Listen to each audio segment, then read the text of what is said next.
Saudara terkasih, berjumpa lagi dalam pemahaman Alkitab Jemaat pada hari ini, Rabu 29 Desember 2021 bersama saya Pendeta Nathaniel Valentino. Hari ini kita akan mendalami bacaan Alkitab dari 1 Samuel 2 ayat 18-20 dilanjutkan ayat 26. Sebelum kita membaca dan mendengarkan firman Tuhan, marilah kita terlebih dahulu bernyanyi bersama-sama dari NKB 14, Jadilah Tuhan Kehendak-Mu.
Mari kita bersatu di dalam doa. Tuhan Yesus Kristus, Juru Selamat kami yang hidup, kami bersyukur untuk penyertaan-Mu di sepanjang kehidupan kami. Tibalah saatnya bagi kami sekarang ini untuk membaca dan mendengarkan firman-Mu. Bimbinglah kami Tuhan, agar kami bisa mendengarkan suara-Mu melalui Roh Kudus, supaya kami bisa mengerti juga apa yang menjadi kehendak-Mu bagi kami. Inilah kami anak-anak-Mu Tuhan, kami siap menyambut firman-Mu. Di dalam nama Tuhan Yesus Kristus, Juru Selamat kami yang hidup, kami berdoa. Amin. 1 Samuel 2 ayat 18-20 dilanjutkan ayat 26. Adapun Samuel menjadi pelayan di hadapan Tuhan. Ia masih anak-anak yang tubuhnya berlilitkan baju efod dari kain lenan. Setiap tahun ibunya membuatkan dia jubah kecil dan membawa jubah itu kepadanya apabila ia bersama-sama suaminya pergi mempersembahkan korban sembelihan tahunan. Lalu Eli memberkati Elkana dan istrinya, katanya, Tuhan kiranya memberikan keturunan kepadamu dari perempuan ini pengganti yang telah diserahkannya kepada Tuhan. Sesudah itu pulanglah mereka ke tempat kediamannya. Tetapi Samuel yang muda itu semakin besar dan semakin disukai, baik di hadapan Tuhan maupun di hadapan manusia. Diberkatilah kita yang membaca, merenungkan, dan melakukan firman Tuhan di sepanjang kehidupan kita setiap hari. Haleluya.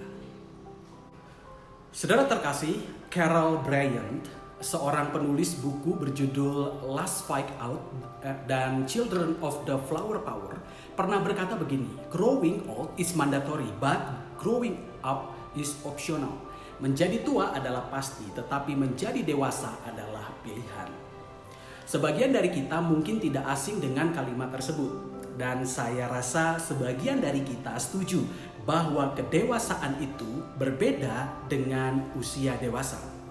Kedewasaan berbicara tentang cara seseorang bersikap, berpikir, merasa, dan melihat. Sedangkan usia dewasa adalah ukuran usia seseorang dikategorikan sebagai seseorang. Ada yang mengatakan bahwa saat seseorang menginjak usia 30 tahun, seseorang memasuki usia dewasa. Sekarang kita akan sedikit berbicara tentang kedewasaan.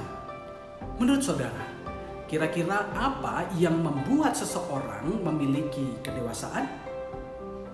Ada yang mengatakan bahwa dewasa itu adalah saat seseorang bisa membedakan mana yang baik dan yang buruk.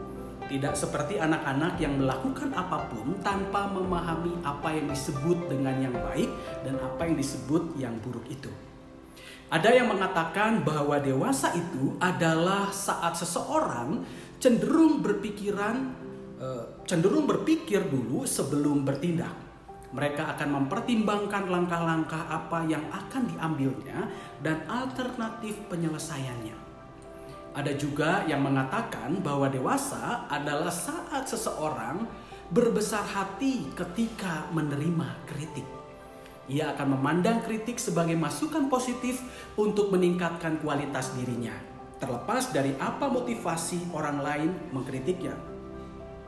Ada yang mengatakan bahwa dewasa adalah saat seseorang memandang segala sesuatu dari sudut pandang positif.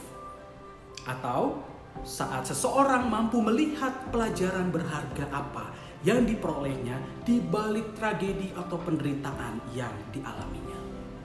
Ada pula orang yang mengatakan bahwa dewasa adalah saat seseorang bersedia mengakui kesalahannya secara jujur dan bersedia memperbaikinya.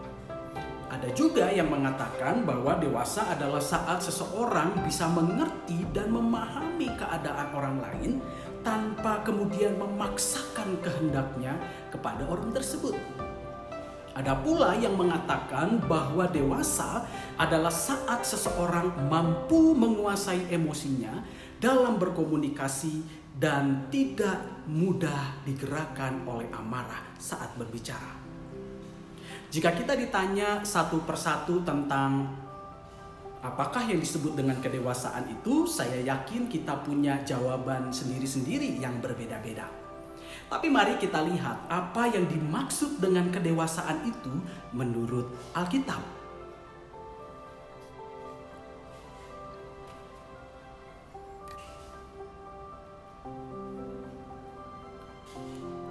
Berbicara tentang kedewasaan, kita bisa menjumpainya dalam kisah Hana dalam 1 Samuel pasal 1 dan pasal 2. Di dalam kitab ini dikisahkan ada seorang perempuan bernama Hana. Ia memiliki seorang suami yang bernama Elkana. Hana adalah seorang perempuan yang belum memiliki anak. Berbeda dengan madunya yang bernama Penina yang sudah memiliki anak terlebih dahulu. Keadaan ini membuat Hana menjadi gusar karena ia selalu disakiti oleh Penina. Pada masa itu, perempuan yang tidak bisa melahirkan itu dipandang rendah karena dianggap sedang dihukum oleh Tuhan. Kesedihannya itulah yang membawanya kemudian datang berdoa kepada Tuhan. Saat Hana berdoa, Imam Eli menyaksikannya. Semula Imam Eli menyangka bahwa Hana sedang mabuk karena ia berdoa di dalam hati sambil menggerakkan bibir tanpa mengeluarkan suara. Tetapi setelah Hana menyampaikan doanya, Imam Eli berkata kepada Hana, "Pergilah dengan selamat dan Allah Israel akan memberikan kepadamu apa yang engkau minta daripadanya." 1 Samuel 1 ayat 17. Allah kemudian memperhatikan kegundahan dari Hana dan kemudian menganugerahkan anak laki-laki kepadanya. Pada akhirnya Hana melahirkan seorang anak laki-laki yang kemudian diberi nama Samuel. Hana memandang bahwa kehamilannya itu bukanlah hasil usahanya dan prestasinya, melainkan benar-benar kebaikan Tuhan saja kepadanya. Hana kemudian memuliakan Tuhan. Bagi Hana, perbuatan Allah kepada dirinya ini menunjukkan bahwa sesungguhnya Allah itu merendahkan orang yang tinggi hati dan meninggikan orang yang rendah hati. Dan bukan hanya itu saja, perbuatan Allah kepada dirinya ini membuktikan bahwa Allah berkuasa di atas apapun, sehingga Ia sanggup mengubah penderitaan menjadi sukacita. Jika Allah saja bisa mengubah petaka yang dialaminya, tentu Allah juga sanggup mengubah petaka umatnya melalui kedatangan Sang Raja Mesianis. Saudara terkasih, kisah Hana ternyata tidak berhenti hanya sampai Allah menganugerahkannya seorang anak. Kisah Hana ini berlanjut sampai ia mempersembahkan anak satu-satunya itu kepada Tuhan untuk melayani Tuhan seumur hidupnya. Saat Samuel sudah cerai susu, Hana membawanya bertemu dengan Imam Eli. Hana berkata kepada Imam Eli, "Untuk mendapat anak inilah aku berdoa, dan Tuhan telah memberikan kepadaku apa yang kuminta daripadanya. Maka aku pun menyerahkannya kepada Tuhan seumur hidup. Terserahlah ia kiranya kepada Tuhan." 1 Samuel 1 ayat 27-28. Jika saudara adalah Hana, saudara hanya memiliki seorang anak laki-laki satu-satunya. Seorang anak yang mungkin saudara andalkan untuk mengasuh dan menemani saudara di hari tua. Seorang anak yang saudara dambakan untuk menjadi anak yang hebat menurut keinginan saudara. Kira-kira apakah saudara rela menyerahkan anak saudara itu kepada Tuhan untuk melayaninya sepenuh hidupnya, seluruh waktunya?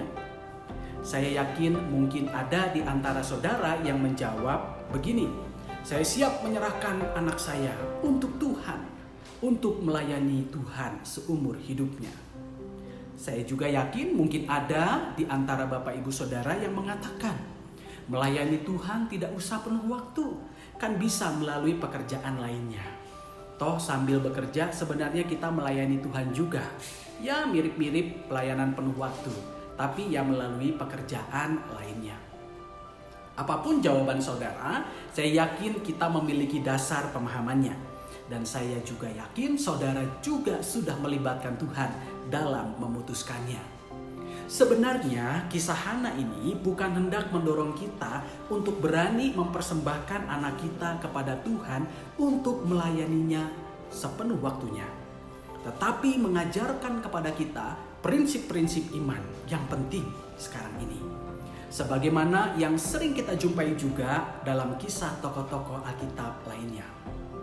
Prinsip-prinsip iman yang kita temukan di dalam kisah Hana ini adalah yang pertama. Hana memandang semua yang dimilikinya sebagai milik Tuhan. Hana berpandangan bahwa anak yang dikandungnya itu bukanlah miliknya, melainkan milik Tuhan. Pandangan inilah yang mendorongnya untuk menyerahkan apa yang menjadi milik Tuhan kepada Tuhan sendiri. Tentu sebagai ibu, Hana sedih. Tetapi kesedihannya itu tidak membuatnya menahan anaknya itu untuk tetap menjadi milik Hana. Bagaimanapun anak itu adalah milik Tuhan.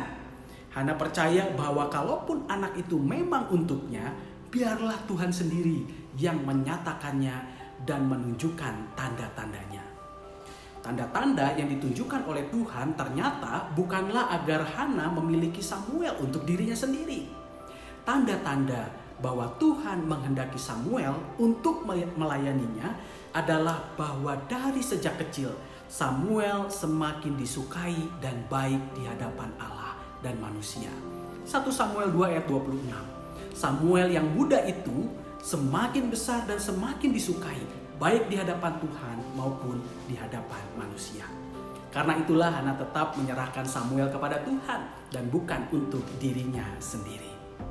Sebagaimana Hana yang melihat semua yang dimilikinya adalah milik Tuhan, khususnya anak laki-lakinya yang bernama Samuel, bagaimanakah dengan kita? Apakah kita sudah memandang apa yang kita miliki itu sebagai milik Tuhan?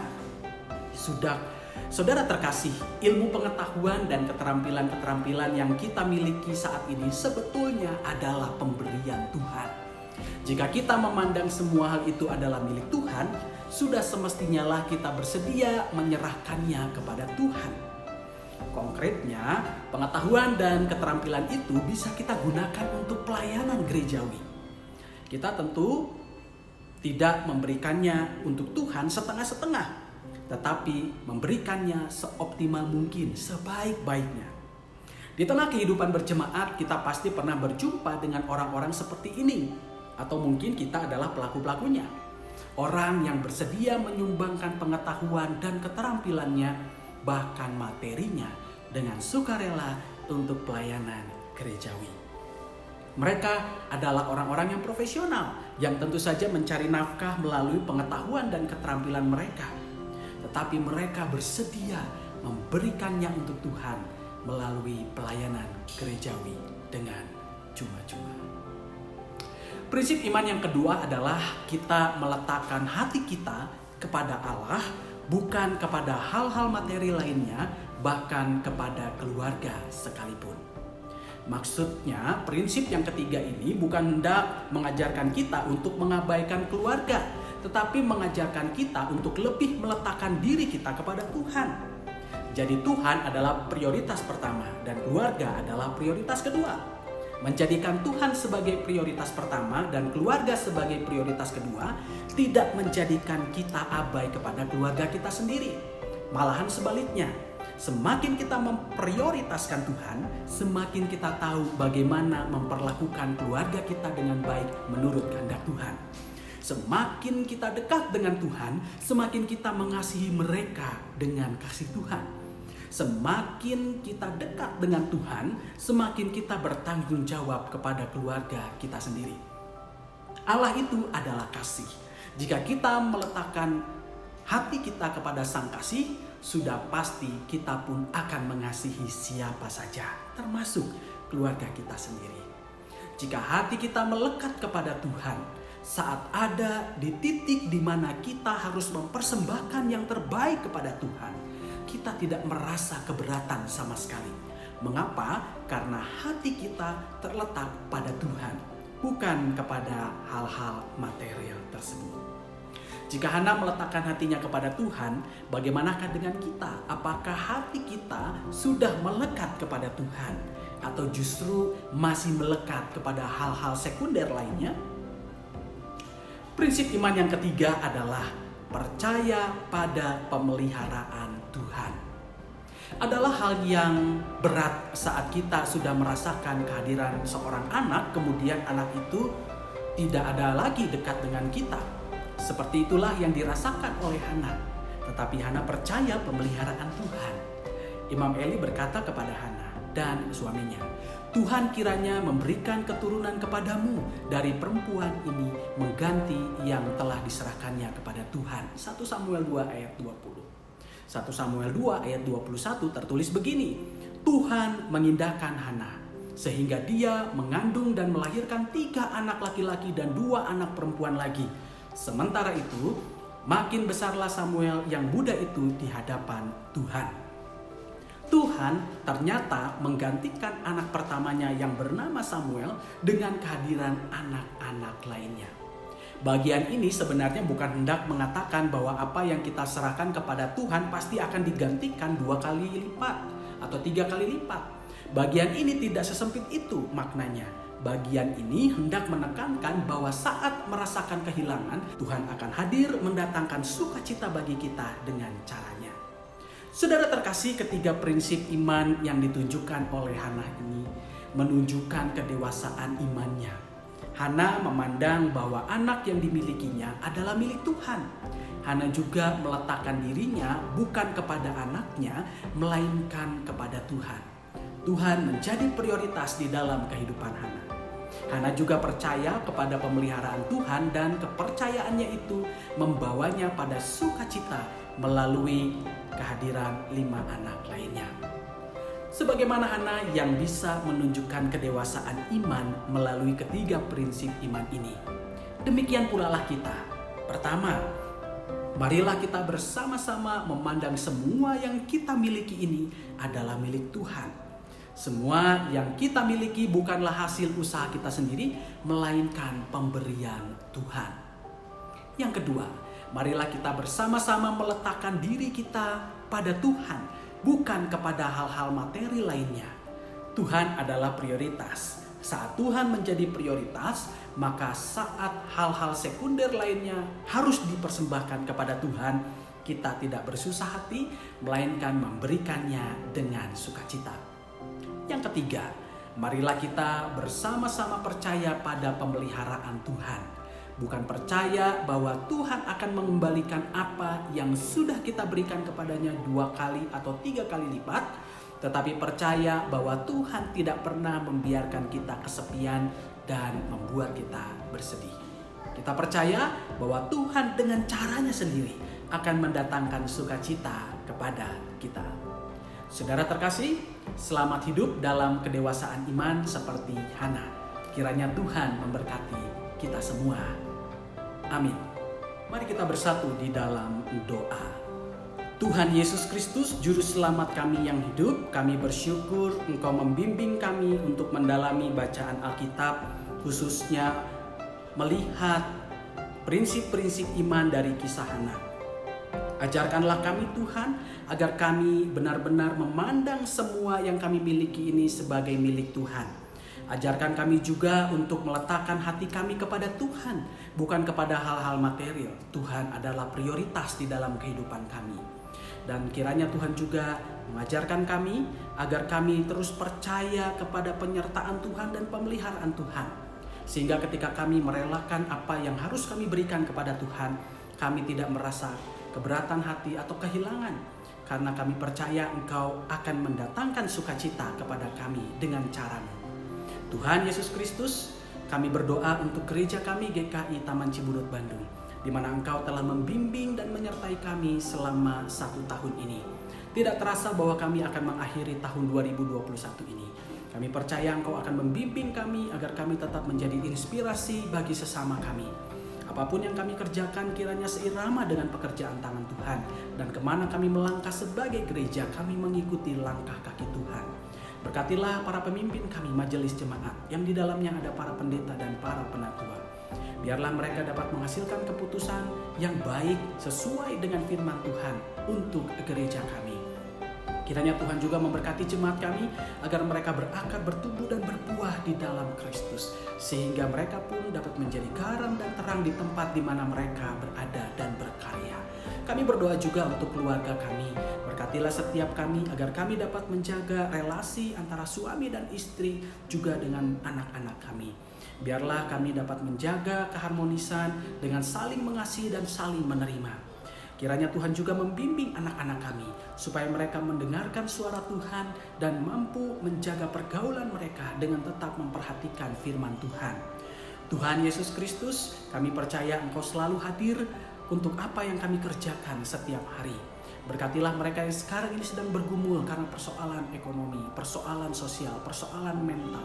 Mereka yang terganggu kesehatannya, kami percaya Engkau hadir dan juga memberikan kekuatan, juga keyakinan kepada mereka bahwa rancangan Tuhan adalah rancangan damai sejahtera dan Engkau sanggup bekerja di dalam segala sesuatu untuk mendatangkan kebaikan di dalam kehidupan mereka. Kiranya juga Tuhan menggerakkan setiap orang dan juga hati kami untuk dapat menjadi sahabat bagi mereka yang membutuhkan. Sehingga mereka tidak kesepian tetapi semakin dikuatkan dengan kehadiran kami. Kami memiliki keterbatasan untuk melihat siapa saja yang perlu kami bantu dan kami tolong. Tapi kami percaya Tuhan, suara-Mu di dalam Roh Kudus akan memberikan pernyataan kepada kami semua. Sehingga kami dapat melihat siapakah orang-orang yang dapat kami bantu dan kami tolong itu. Terima kasih Tuhan untuk pemahaman Alkitab di mana kami dapat mengikutinya bersama-sama. Sampai hari ini kami masih mengikuti pemahaman Alkitab secara online. Kami percaya bahwa suatu saat nanti ketika pandemi ini sudah berakhir, kami akan kembali bersekutu di gereja, mendalami firman Tuhan, bersekutu secara langsung dengan sahabat-sahabat kami dan juga dengan Tuhan. Inilah doa yang kami panjatkan hanya di dalam nama Tuhan Yesus Kristus, Juru Selamat kami yang hidup. Amin.